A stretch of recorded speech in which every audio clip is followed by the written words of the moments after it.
Hello, this is the Provoked Prawn, and this is the Speedlink Tarios RGB gaming mouse.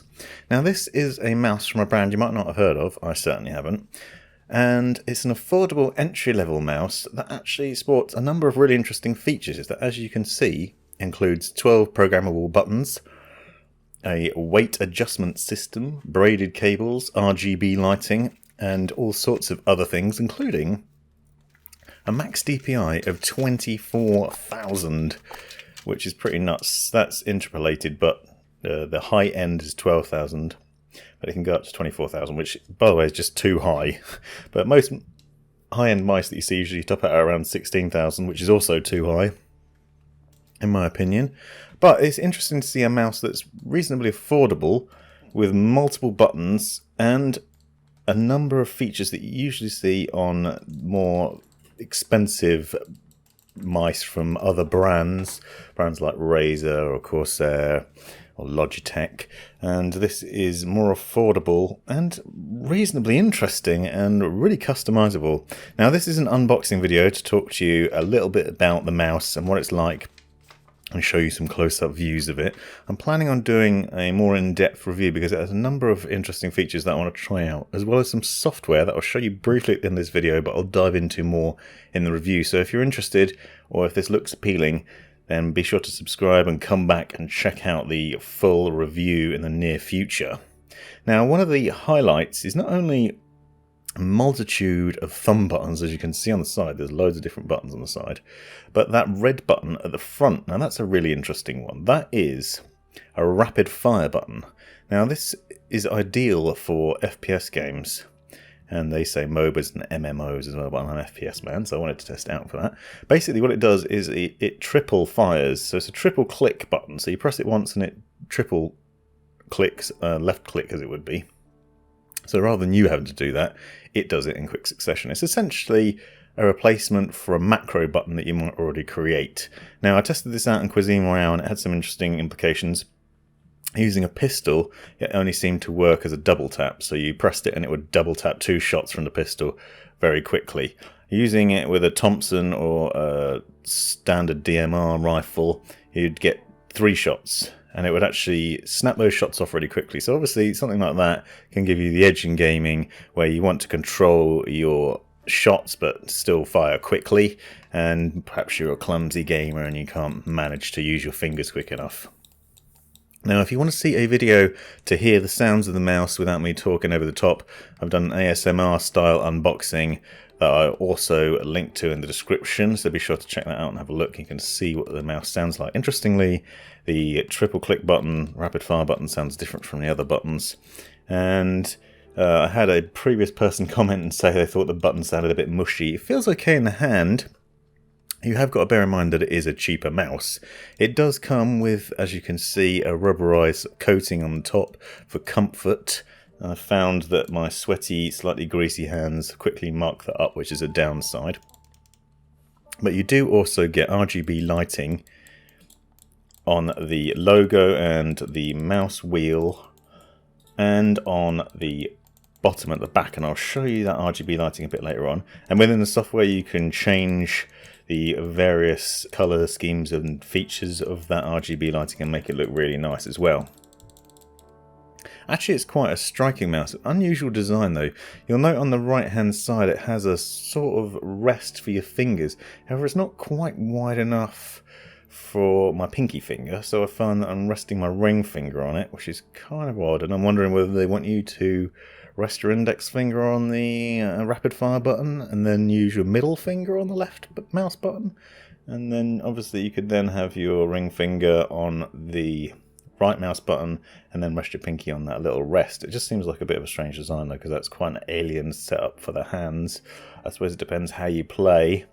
For me it seems odd to have a rest, but it doesn't sit with my pinky. So I really like the Dark Core from Corsair, and the reason it's got a rest for your thumb and for your little finger, and it means that you're not putting your hand on the desk at all. This one is still finding fingers on the desk, but it does have so many different buttons. There are 12 different programmable buttons, and as I'll show in the review, you can change these to do all sorts of things, including setting up macros. and all the usual things you'd expect to be able to do from a gaming mouse.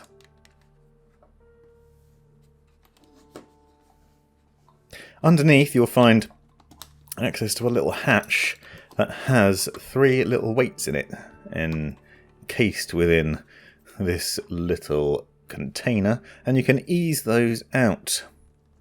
Now these weights are 3.33 grams each, which tops out at around 11 grams, but I think with the little container itself it comes at about 12 grams. So you've got the ability to take out and adjust the weights to your liking. Just to show you, putting them on the scales, that shows at 4 grams. And they show at 4 grams each, apart from when you put them all on and it tops out at 11 grams for some reason. And that actually makes a lot of sense.